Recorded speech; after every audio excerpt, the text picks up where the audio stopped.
Force Plant 4. Here in Fort Worth, it is if you think about it, it is the aviation and defense capital for the state of Texas.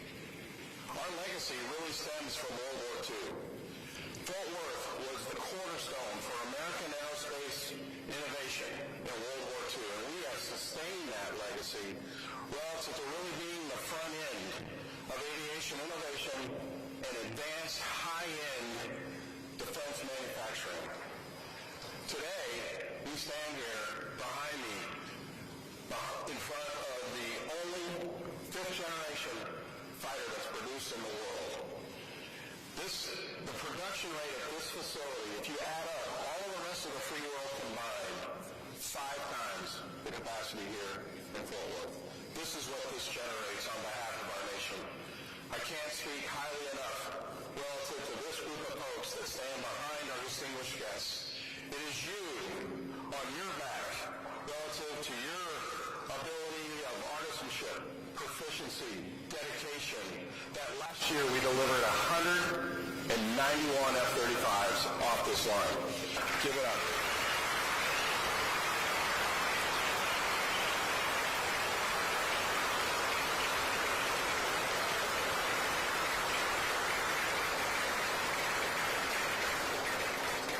This facility is the heart of F-35.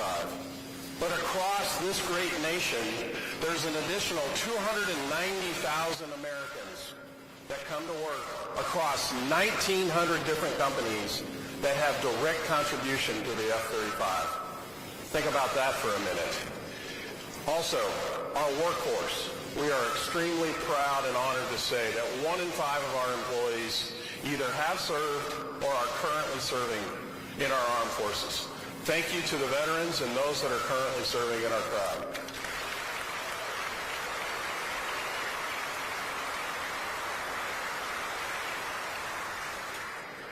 We are also incredibly proud and humbled that the F-35 is out in the world, generating peace through strength on the welfare and the behalf of our great nation. I can't think of a better opportunity to present this capability of capacity on behalf of our nation here in Fort Worth. In Fort Worth, we have a saying, we bring it. This airplane brings it.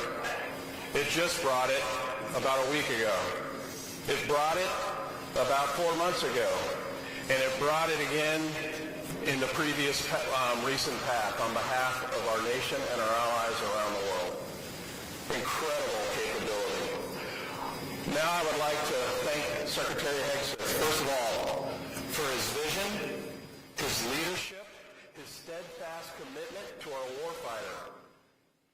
And I got to say, Secretary, we have the utmost commitment on your behalf to continuously bring it, to provide for the very best kit, very best product, very best service on behalf of our warfighter, such that whenever they have to go to the fight, they're not going to have a fair fight.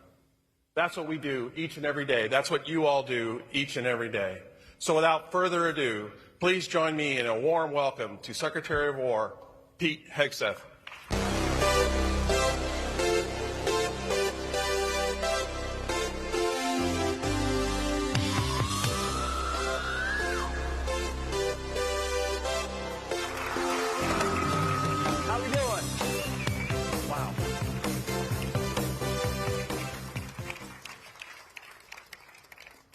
Well, thank you all for being here. How are we doing today? What a great day to be in Texas. Greg, thank you very much. Jim, thank you for the welcome. It's great to have your 2 great senators here as well. Thanks for joining us today. And on behalf of the Department of War, we are here to look you in the eye and to thank you for what you do every day. Because our job is to have the back of the warfighters. Our job is to make sure they have everything they need, as Greg said, so they're never in a fair fight. But they can't do that without you. You are a core function of the arsenal of freedom. It's not just the door kickers and the guys dropping bombs. It's not just the intel analysts and the mechanics all wearing camouflage that are critically important to our nation. It is all of you and the thousands of people that you represent who've dedicated your lives to precision, to skill, to work in a hard hat to deliver capabilities for the warfighter. And for too long, under previous administrations, we thought we could outsource those capabilities to other countries, or we could live in a global environment where those skills didn't matter anymore. And under President Trump, well, those days are over. We live in a realistic world.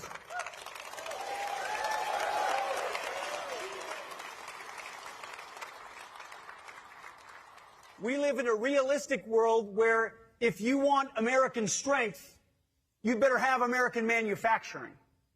And it better be world class. And of course, it is in this country when we unleash our companies, when we unleash industry, when we unleash our competitive spirit, America will come out on top. That's our job, is to unleash you just like we're unleashing our warfighters.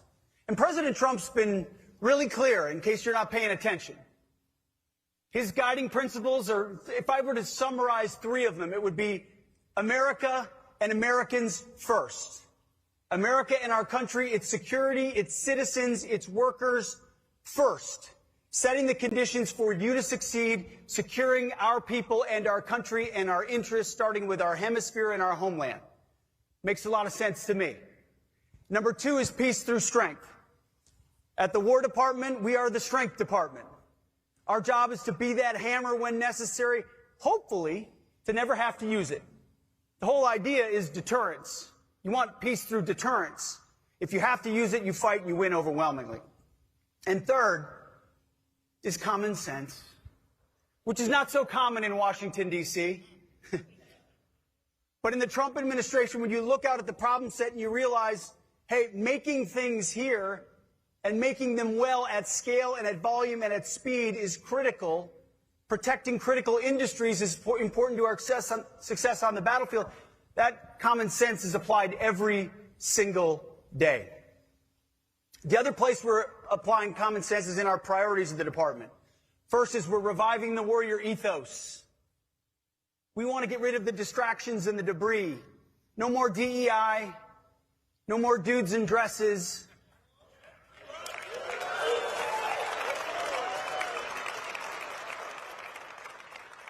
No more climate change worship and social justice and political correctness. We're done with that. We're unleashing the warfighter to be ready, trained, disciplined, accountable, and lethal. When you allow them to do that, they're incredibly good at their job, as the world has seen and as a indicted criminal in Venezuela found out about a week ago. What America can do is like no other country in the world.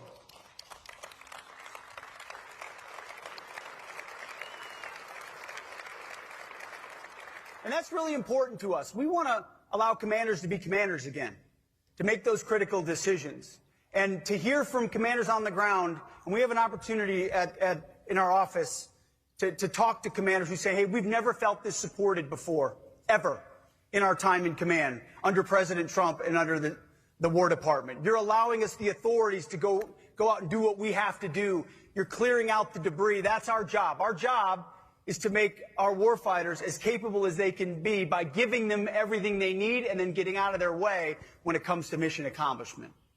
Number two, we're rebuilding our military. That's why we're doing the Arsenal of Freedom tour. That's why we're here in Texas. We were in Los Angeles. We were in Mississippi. We're going to go across the country over the next couple of months, talking to companies, to industry, to manufacturing, large, and didn't get any bigger than this. Can't see the end of it. Large and small. We need them all.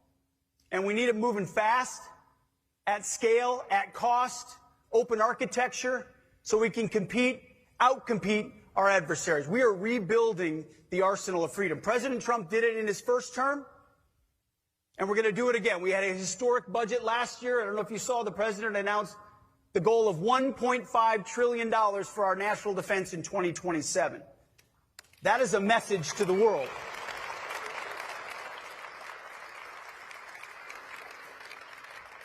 Now, we're going to spend every dime of that wisely. We're going to find every savings that we can in the couch cushions to make sure we're squeezing everything possible into the best capabilities in the world, like the ones you build here, and a quality of life for our troops who deserve the very best, whether it's barracks or pay, quality of life, we ought to be and need to be investing in them even more.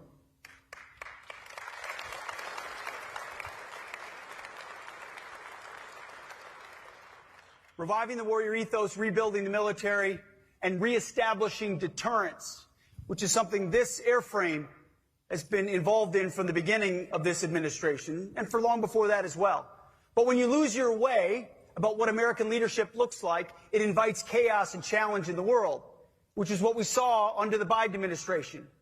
Whether it was the disastrous withdrawal in Afghanistan that had reverberated around the globe as far as the image of our country, whether it was what happened on October 7th with Hamas in Israel, or the war in Ukraine, which never would have happened if President Trump were president. The world saw an open invitation for challenge. Didn't feel like America was prepared to do what it would do in the past. Not to mention the fact that our ships were being shot at around the world, and we weren't responding. So the first thing we had to do at the War Department was to reestablish that deterrence on behalf of our country. And it started, frankly, from day one on the border. Securing our border and locking it down. We've gone 7 months with 0 crossings at the southern border.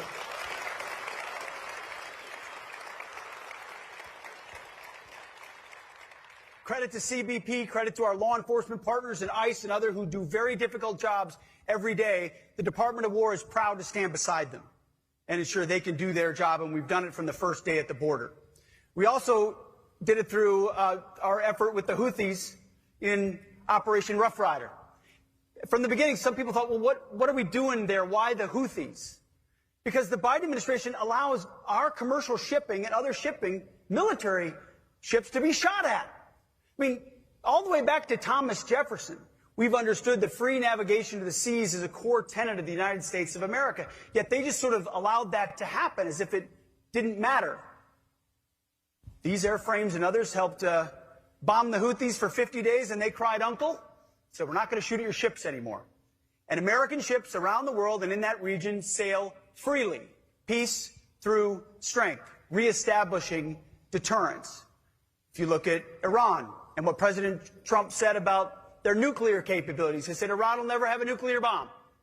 Iran didn't want to pay attention to that or believe him, and then exactly to the day, 60 days later, 7 beautiful B-2s went 37 hours, dropped 14 precision munitions, escorted by this beautiful fighter on their final leg to show the world what America is capable of. Peace through strength, deterrence in action. So, yeah. You see the same thing with narco-terrorists in our own hemisphere.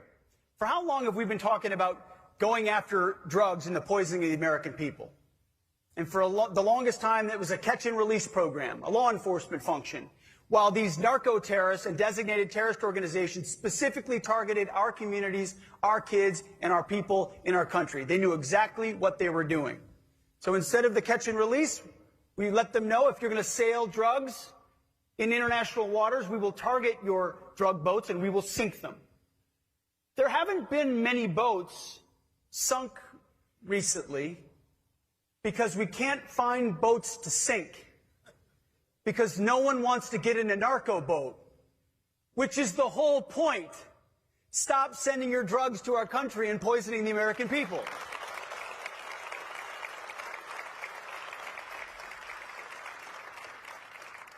And then the whole world saw just over a week ago what our incredible military is capable of at every echelon when we brought the indicted nominal leader of Venezuela, Nicolas Maduro, from the most fortified house in the most fortified location inside their biggest fort in their capital city in the middle of the night without them knowing we were there until 3 minutes before. Grabbed him and brought him to New York City within 24 hours to justice. Let me tell you, no other military on planet Earth could pull off what our incredible warriors did.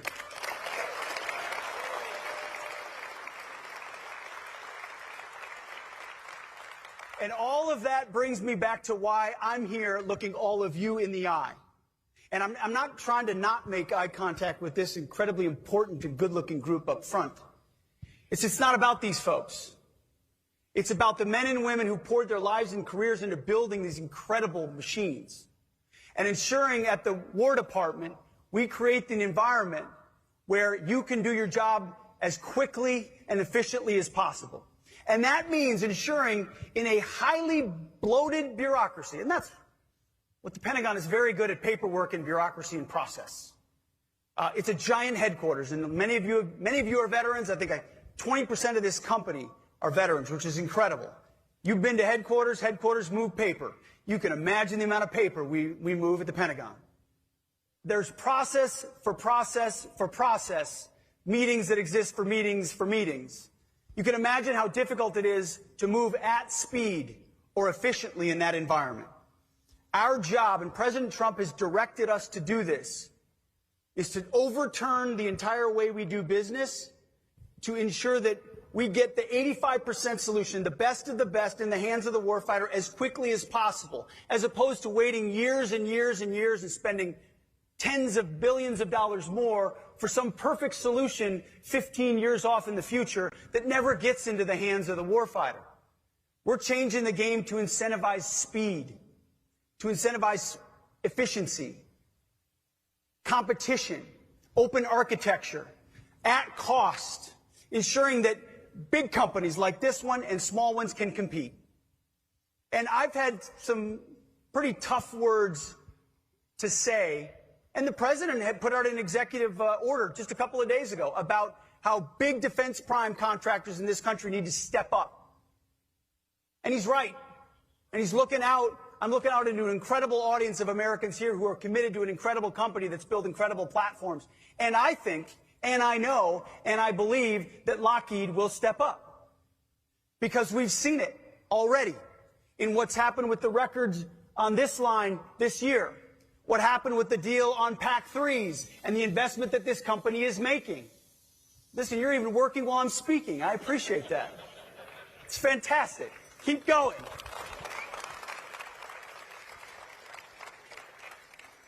We ultimately don't care what the name is on the side of the missile or of the plane or of anything that's made at the War Department. We just want the best. And our expectation is that every company competes, and every company competes on a level playing field. I don't care how many lobbyists you have, how many accountants you have. If you create the best and the fastest at cost on behalf of taxpayers and the warfighters, you're going to win. That's President Trump's War Department. And I hope, based on what Lockheed Martin can do, that you win a lot. Because you make incredible, exquisite platforms. And our job is to create the environment where you can run and run fast. And where your leadership knows that it's not just about Wall Street and dividends and stock buybacks. It's about the warriors and what we can deliver as fast as possible to them. And they're patriots. They know that.